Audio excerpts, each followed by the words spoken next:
So it gives the idea behind a related rates problem at the top. So the idea is to compute the rate of change of one quantity in terms of the rate of change of another quantity, which may be more easily measured. So the procedure is to find an equation that relates the two quantities and then use the chain rule to differentiate both sides with respect to time. So in a related rates problem, every quantity is changing with respect to time.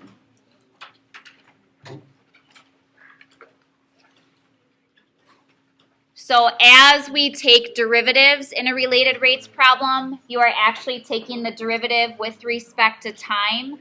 So you are going to be taking, this is what it would look like if you want to take the derivative of something with respect to time. You're taking d dt of some quantity, the derivative with respect to time of whatever the quantity is or whatever the equation is. So I just have... there's 3 examples here for sure. I wanted to go through the first 2, probably have you work on the third one, and then I do have some practice for you on related rates, and we'll just kind of continue with this as we move into second semester as well with chapter 4. But example 1 says air is being pumped into a spherical balloon so that its volume increases at a rate of 100 centimeters cubed per second. How fast is the radius of the balloon increasing when the diameter is 50 centimeters? So I have set up for you, not that you have to write this out every time, the given, the find, and the relationship.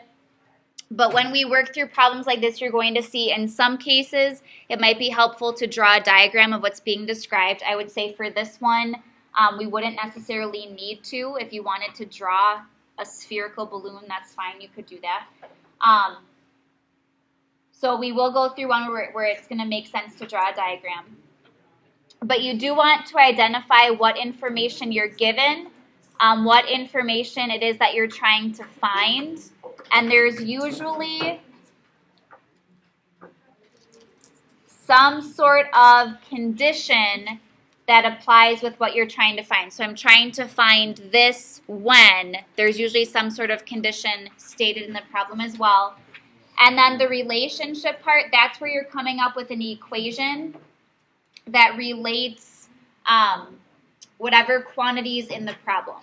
So we'll talk about all of this. So if I go back and look at the problem, it says air is being pumped into a spherical balloon so that its volume increases at a rate of 100 centimeters cubed per second. So we are given the rate of the volume, the rate of increase of the volume. When you write out what you're given, you want to write it, I guess, as a derivative. If it's the rate the volume is increasing, that means it's the derivative of the volume. And this specifically is the derivative of the volume with respect to time in seconds. So how that would be written if I use V for volume, the rate of the volume I would write as dV dt. So the derivative of volume with respect to time is what that would mean. And I know that the value of dV dt is 100 centimeters cubed per second, so I'm just going to put 100 there. So I'm given that rate. And overall, what I want to find, I want to know how fast is the radius of the balloon increasing when the diameter is 50. So if I let R be the radius and then D be the diameter, so I'm trying to find the rate of the radius with respect to time. So I'm trying to find dr dt, specifically when the diameter D is 50. Okay, so that's what I mean by the condition. The condition here would be that the diameter is 50. Okay, so I have what I'm given, I have what I'm trying to find. Next then comes where you have to, if you're not given the relationship in the problem, we're not given any equations in here, you come up with what relationship would exist between the volume and the radius of a sphere. So that in this case would just be the volume formula for a sphere. because volume is usually given in terms of the radius. Does anybody remember the formula for the volume of a sphere?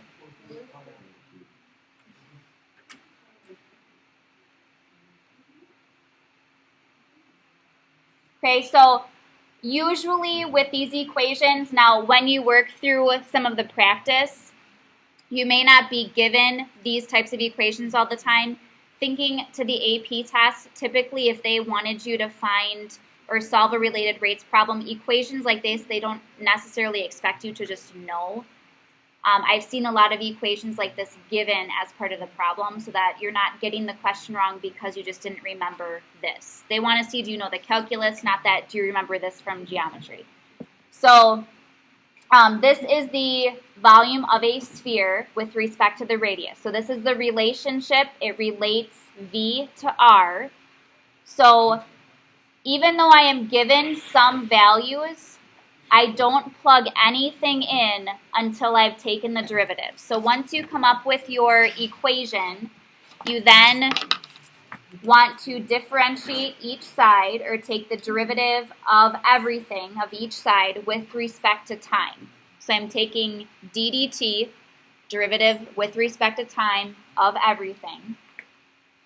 This is where implicit differentiation comes in, because every variable you take the derivative of is expected or assumed to be a function of time. So every time you take the derivative of something, you multiply by d of that variable over dt. So it's kind of like whenever you took the derivative of y, you multiplied by dy dx.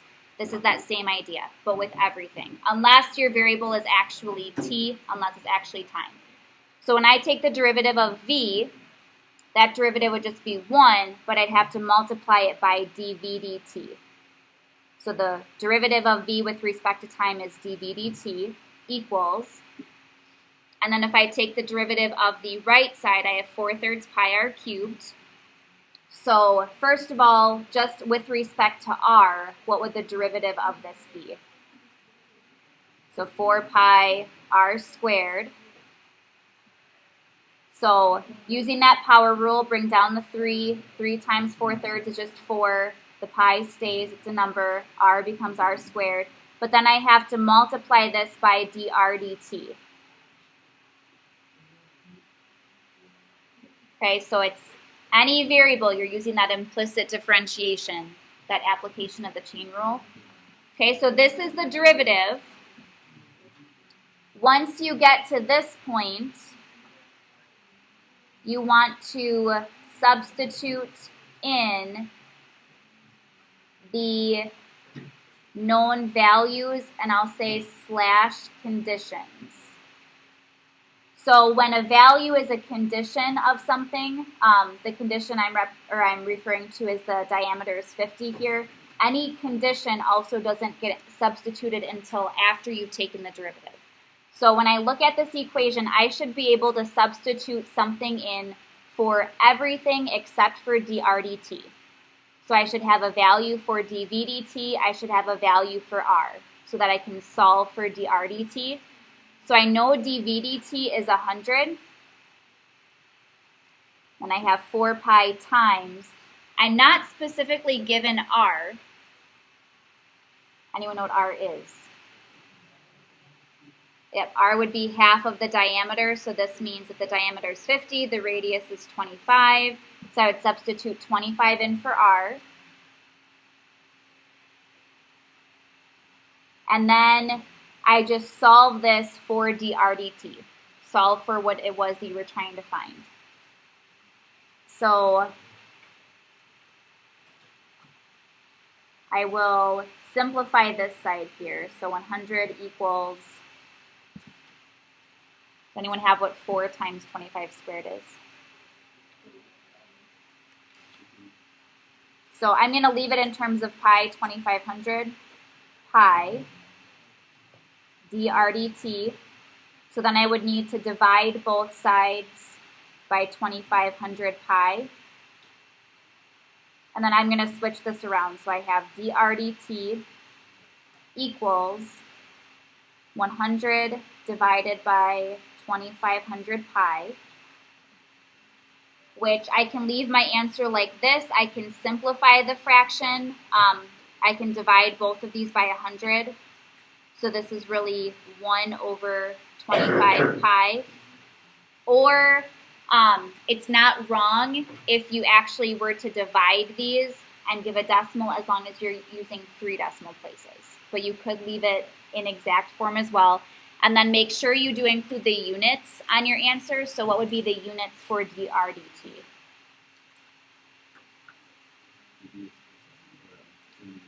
Yep, centimeters per second. So the units were centimeters on the diameter, and on the volume it was centimeters cubed. Time here is measured in seconds. We've gathered that from the rates we were already given.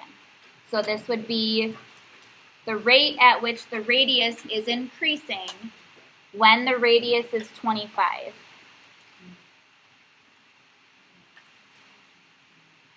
Okay, so while every problem is a little different because the relationship and finding that can be different, the overall process is the same. Pick out what are you given, what are you trying to find a relationship, take the derivative, substitute in what you know. Okay, so I have a second example, and this one is where a diagram would be helpful. So for example 2, it says a ladder 10 feet long rests against a vertical wall. If the bottom of the ladder slides away from the wall at a rate of 1 foot per second, how fast is the top of the ladder sliding down the wall when the bottom of the ladder is 6 feet from the wall? Okay, so you're given a lot of information. Reading this, I can kind of picture a ladder against a wall, so I'm just going to make a sketch of what that would be. So if this is my wall, here's the floor or ground, and then I'm not actually going to draw a ladder, but say this is my ladder. So it would create a triangle. So when you're thinking ahead to a relationship, now we're thinking relationships for triangles. And specifically, this would be a right triangle, since we know the wall is vertical. So then what it's saying is to try to picture this, first of all, the ladder is 10 feet. So I'm going to label that 10 because the length of the ladder in this problem is not changing. This is a constant. So when the ladder is sliding down the wall, the ladder isn't becoming longer or shorter. It's staying 10 feet long. And it says if the bottom of the ladder slides away from the wall, so I can picture if the bottom is sliding away, this bottom side or the base of my triangle is going to be getting longer. And then, so the bottom of the ladder slides away from the wall at a rate of 1 foot per second. How fast is the top of the ladder sliding down the wall when the bottom of the ladder is 6 feet from the wall? So then the top is sliding down, so the height of that right triangle is actually getting shorter. Okay, so based on how I drew this, in order to really identify what you're given, what you're trying to find, or even make a relationship, you need variables. So you can label them whatever you want. They do need to be labeled. If I'm grading a problem like this and you're giving an answer like dx dt, I need to know what x is in the first place. So if you're drawing a diagram, do label it. Anything that is changing, so in this case, any side of my triangle that is changing, I need to assign a variable to. So since I know the base is changing, I'm going to call that x.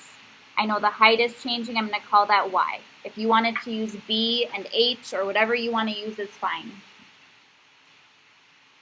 So then, now that I've assigned variables to it, I can go back to the problem and identify what I'm given. So I know, looking at that second sentence, the bottom of the ladder slides away from the wall at a rate of 1 foot per second. And since I labeled the bottom of my triangle x, I therefore know dx dt is 1. So while I wasn't given the variable to use, I was given that rate. And then what I'm trying to find is how fast the top of the ladder is sliding down the wall, and that's why I'm trying to find dy dt, specifically when, so here's the condition, when the bottom of the ladder is 6 feet from the wall, so that would be when my length x is 6.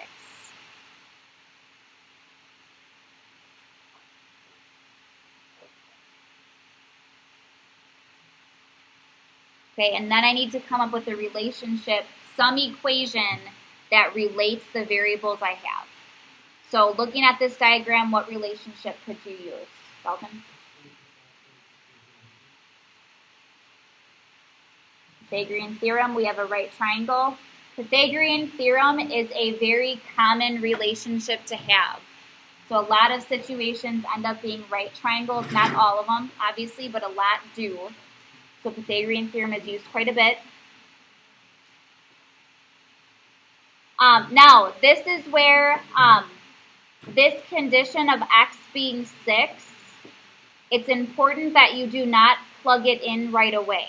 So this is the condition. It is not that x is always 6.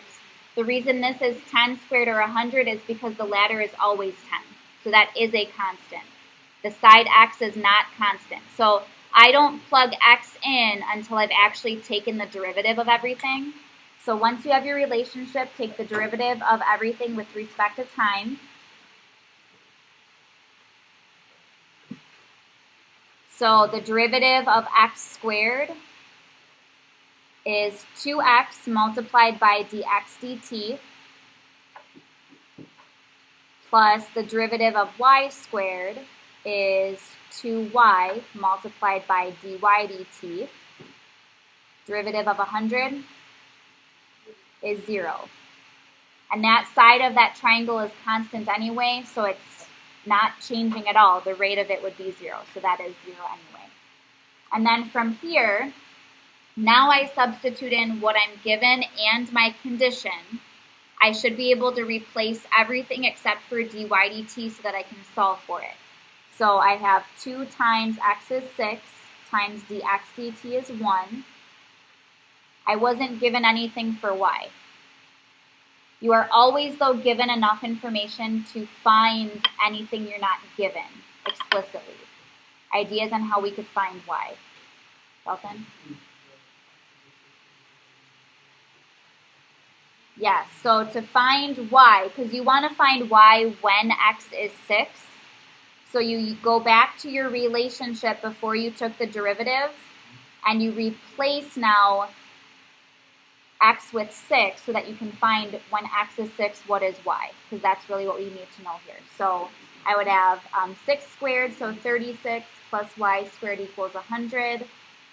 Subtract 36 from each side, y squared is 64. Take the square root. We're only dealing with positive values here, so y would equal positive 8.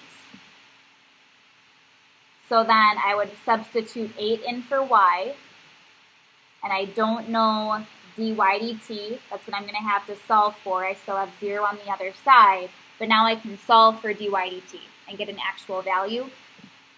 So I'm going to simplify here. I have 12 plus 16 dy dt equals 0. So if I subtract 12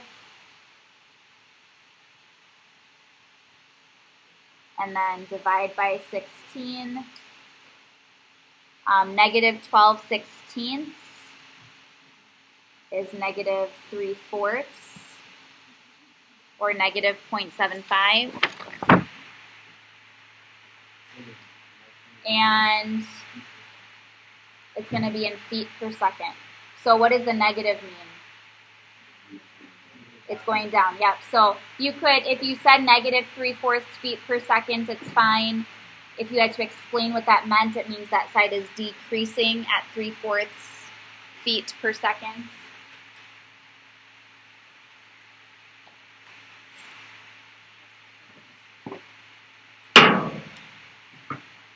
Questions on that one?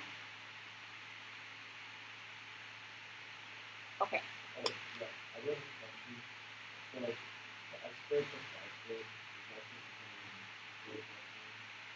Pythagorean theorem. So you're coming up with a relationship for your variables. So since we had a right triangle and we had all three sides, that was where we got that from. Yep. Okay, so then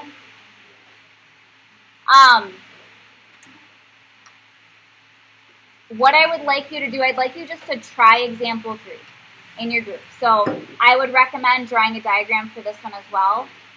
But I'd like you to try example 3 of 2 cars start moving from the same point. One travels south at 60 miles per hour, the other travels west at 25 miles per hour.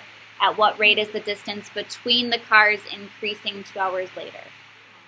So try to set this one up. I want to give you a chance to try it, make sure everybody has set up right, then actually solve it. But draw a diagram, try to set this one up, figure out what you're given, what you're trying to find, what your relationship is.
got our sheets for me, bro?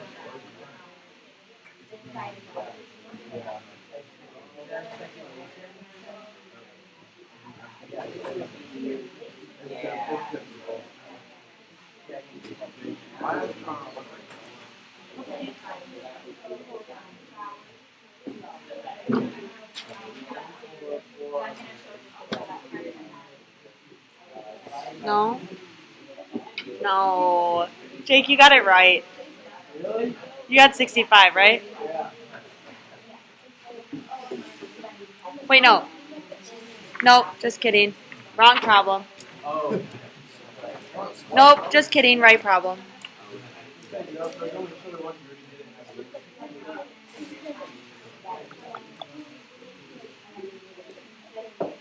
What? I'm a bit confused. I might need some help with that.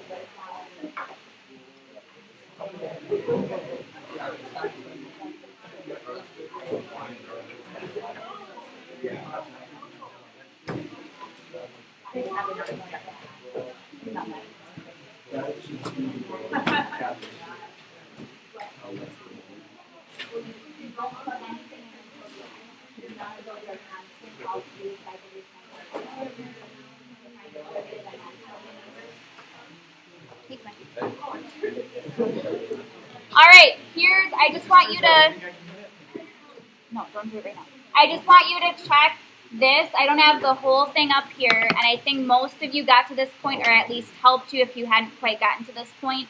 The diagram, but then what you're given, what you're trying to find your relationship.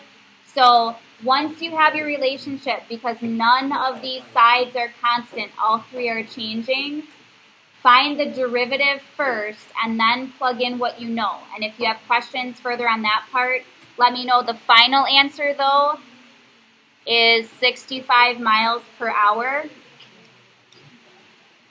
I know this isn't all of the work for that, but I'm looking at the time. I want to get you your assignment as well. So keep working if you hadn't quite gotten there to make sure you can get 65.